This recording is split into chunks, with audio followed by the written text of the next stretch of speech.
Thomas, merci de nous recevoir ici à Avoria. Nous allons tirer le bilan de l'hiver qui vient de s'écouler. Tout d'abord au niveau national, comment a été l'hiver en France ?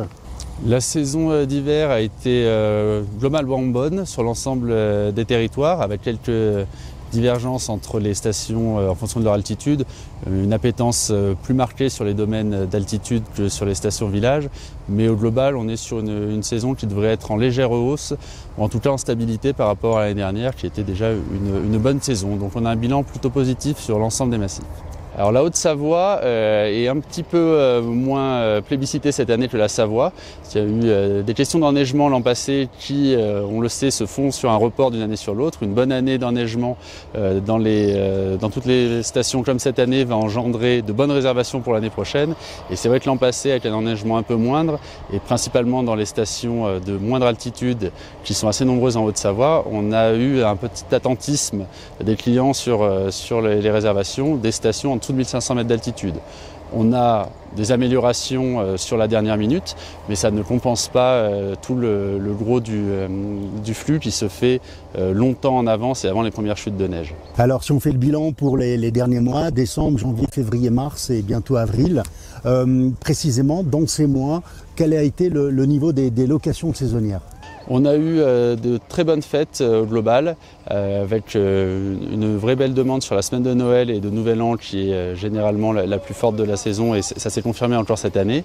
Un léger report de la clientèle de mars qui a choisi de se sécuriser au niveau neige en réservant plus sur janvier. Ça a été constaté relativement largement, et des vacances de février qui globalement sont bonnes sur l'ensemble des 4 semaines, avec quelques petites divergences en fonction des zones, mais on a un remplissage sur l'ensemble des vacances d'hiver qui a été de qualité.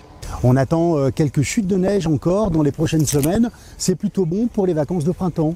C'est plutôt bon signe, effectivement. On attend un retour du froid et de la neige sur la quasi-totalité des massifs, ce qui devrait décider les derniers retardataires à venir profiter des dernières semaines de vacances sur le mois d'avril. Après un creux sur la fin mars qui est assez marqué, on attend un bon rebond des réservations, notamment sur la semaine du 5 au 12 avril et le début des vacances scolaires, également des vacances belges qui sont une clientèle assez importante en Haute-Savoie et en Savoie. La clientèle étrangère cette année est a priori en hausse, avec une prépondérance importante de la clientèle anglaise, qui est vraiment une clientèle de grande qualité pour nos stations. Mais on constate une diversification et des clientèles émergentes. Alors on parle un petit peu des Canadiens, des Américains, des Brésiliens. Ce sont des clientèles assez intéressantes, mais qui sont pour l'instant marginales. Même si la demande est là et qu'on constate des croissances, ça reste marginal, mais c'est plutôt bon signe pour nos massifs. Est-ce qu'on arrive à mesurer déjà maintenant les impacts de la loi Lemeur ici sur les massifs en Haute-Savoie ? Alors c'est un peu tôt puisque la loi est toute récente et que l'application n'est pas encore certaine, mais on constate en tout cas que c'est un signal qui est assez négatif à l'endroit des propriétaires qui pratiquent la location saisonnière, où on a essayé de faire passer de manière assez étrange une loi pour recaler, dynamiser le marché de la location de longue durée en tapant sur un secteur qui marchait pas trop mal et qui était à protéger, la location saisonnière.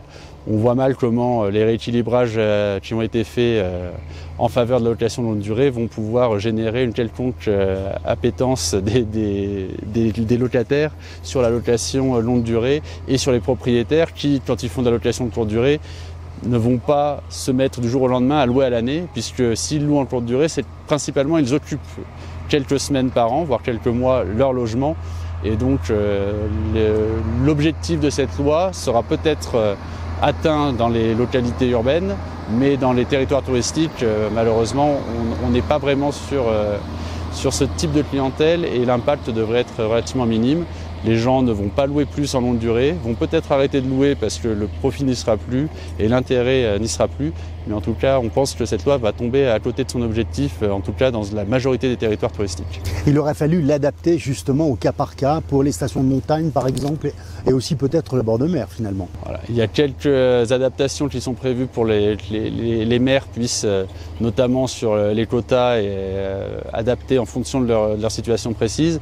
Mais sur l'ensemble, on aurait pu faire plus dans la finesse et moins dans une loi parisienne, malheureusement comme souvent, qui veut régler le territoire au global sans tenir compte de manière assez poussée des spécificités locales et des intérêts locaux, puisque le tourisme dans nos territoires est un pourvoyeur majeur d'emplois et c'est peu pris en compte dans les lois que l'on voit sortir régulièrement.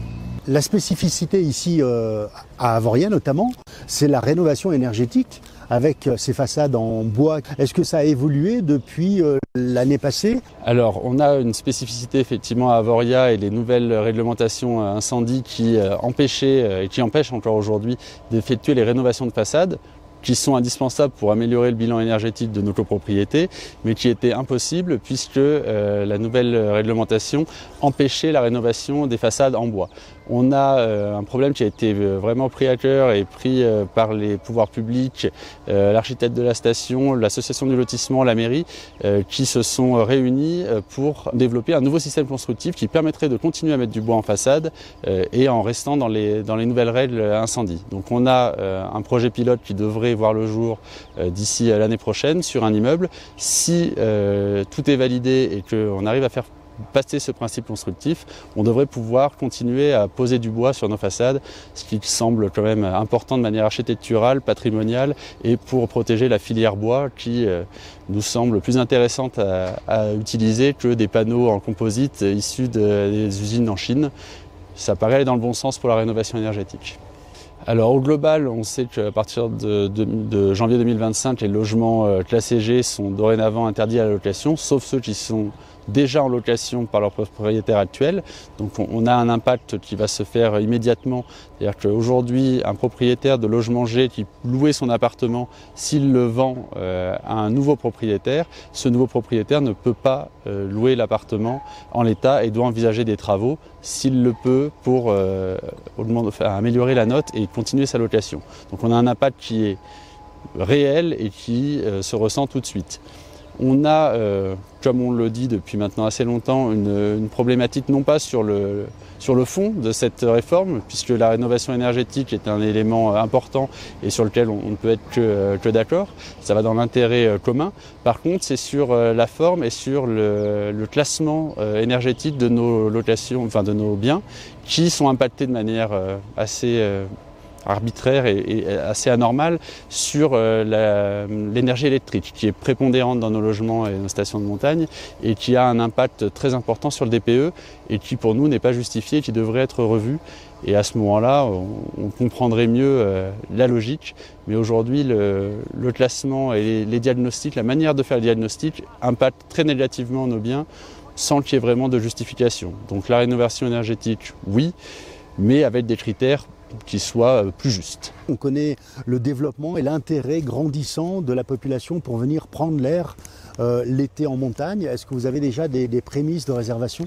Alors, il est un peu tôt pour juger du résultat de la saison d'été à venir. Par contre, on a une tendance de fond qui est très claire et qui va sur un regain d'intérêt pour la montagne, pour notre clientèle principalement française sur la période estivale et qui va chercher un peu plus d'air et d'activité de plein air pour fuir les grandes chaleurs et les canicules que l'on connaît de manière assez répétée en France depuis quelques années. Donc on a un fond qui est bon. Les premières tendances sont encore vont dans le bon sens. On verra en fonction de la météo à la fin de l'été si la tendance est confirmée. Mais en tout cas, pour l'instant, la montagne semble être sur une bonne dynamique. Merci beaucoup Thomas. Merci.